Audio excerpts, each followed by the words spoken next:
Today I want to talk to you about secrets. When we think about secrets, you might go back to your earliest memory of thinking about something someone told you when you were a kid. They say, hey, I gotta tell you a secret, but don't tell anyone.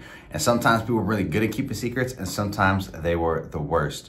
But here's the thing about secrets. As you get older, secrets can become something that is damaging, not just to the people around you, but to yourself. Sometimes we are holding things secret inside of us that we really need to talk to someone about.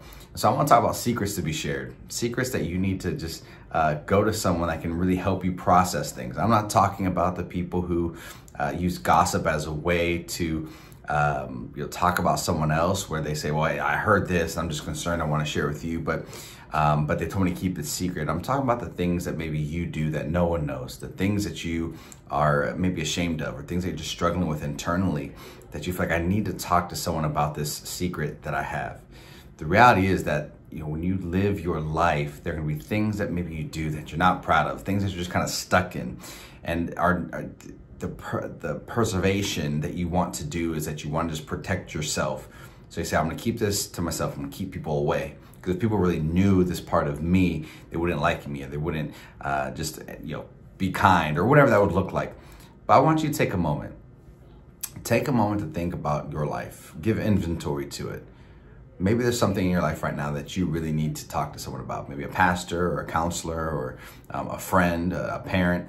So someone you really, really trust, your spouse, someone that can help you walk through this. I think when we tend to keep secrets, the intentions always starts good. We want to protect the people we love. We don't want them to know what we're struggling with or what we're going with. That's exactly the opposite of what we should be doing. Now, secrets aren't meant just to tell these things that you're dealing with. It's not just saying, well, just tell everybody and go out there, or go on social media and put mystic posts out there that are very just cryptic in their application, but to really think about what the Bible says. But before I even say that, I heard in an interview one time, someone said, you're only as sick as the secrets you keep. And I've said it before, and I think it just bears saying again, right? There's secrets that you are keeping that are actually making you sick. They're making you an unhealthy person. And the Bible talks about it in this way. It's in Luke chapter 8, verse 17. It says, Jesus says, for nothing is hidden that will not be disclosed, and nothing concealed that will not be known or brought out into the open. In your life, right, there's lots of examples that people may have known where they've been dealing with something and they've been keeping something a secret. And then when it comes out, a lot of people say, I had no idea they were struggling with this, or I had no idea it was this bad or to this level. And not all the time, but there's times where simply if you would have reached out for help and really been honest with where you were, or you felt like you had this responsibility not to, to be, just rise above it, the enemy would really love for you to be in that place of like you are the one who just keeps control and you keep the secrets at bay, and it'll get better in time. But like anything, if you aren't really being honest about your situation, then it's really not going to get better in time. You think about just even your natural body. If there's something that's going on in your body that's not healthy, at some point or another, it's going to show itself in other areas of your life. And you have to deal with it. You have to deal with this, whether it's secret sin or just something secret, a lifestyle that you are just, it's not healthy for you. And you are just going to say, well, I don't want people, this is how I deal with this, and this is how I deal with this, and so I just keep it to myself. You don't want to live in that way. That's how God's called you to live. So I want to even help you with this, that if we feel like we can avoid sharing the things that we're dealing with in secret, the pain, the struggle, whatever that might be, when you feel like you could do that, if it really speaks to these two things. I think the first thing is accountability. You need accountability in your life. I talk about it many, many, many times. If you don't have accountability in your life, who's the person that helps you, obviously along with God, but who's the one that helps you stay focused and say, all right, I got to be honest with the person exactly where I am, because that's the only way you can get true healing and move forward, when you are honest about your situation and where you are.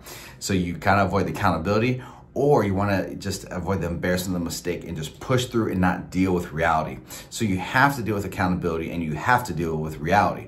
If you aren't having accountability and dealing with reality, that is a terrible mixture of a way to live. That when you go further down and you are avoiding accountability and you aren't, dealing with reality, you are creating something that's not sustainable. You are living underneath a pressure that God has not called you to live underneath, right? God fully sees you, and he fully knows you, and he fully loves you.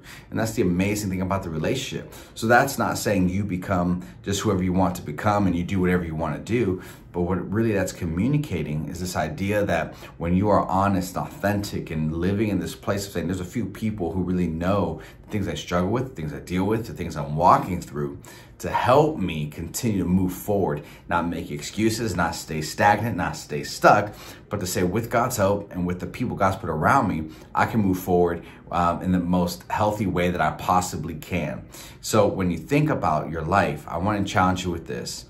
Think about the secrets that you need to share, the things that you are holding to yourself, things you've never talked about because it's too painful, you're embarrassed, or you've just been stuck in the cycle that you just feel like, well, it'll get better in time. Listen, God has a great plan and purpose for your life. Be authentic, be real, be genuine in where you are.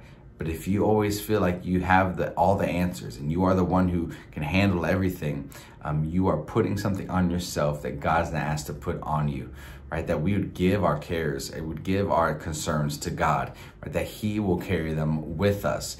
He will carry them for us. And that's challenging depending what season of life you're in.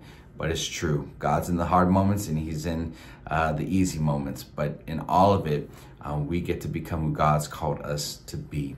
So listen, I pray that today you take a moment after this, you've done listening to this podcast and you're watching this, wherever you might be, take a moment, sit back, say, God, what are the areas of my life that I've been keeping secret that I need to get healing from? And when you think about that, then also think, who is the person I need to share with? Because if you can't identify the areas you need to grow in, the things that you've just been kind of keeping to yourself, I'm sure there's all areas. We all have areas. And the second thing is, if you can't identify someone who can help you grow past that, that's troublesome as well. You don't need people around your life who are always going to give you the permission just to be stuck or to make the excuses or to say, well, it's no big deal. But when you walk with God and you read his word, it's going to hold a true mirror to yourself. Remember Luke chapter 8, verse 17. You might be able to conceal things for a while. You might feel like you have it under control, but there comes a point where it has a control of you. And you want to be in the place of, say, God, I need your grace, I need your mercy to walk this life out. Hey, I hope you're blessed. I hope that God is just real in your life today, to helping you become who he's called you to be. Even in the midst of challenges and struggles, God is for you. Have a great day.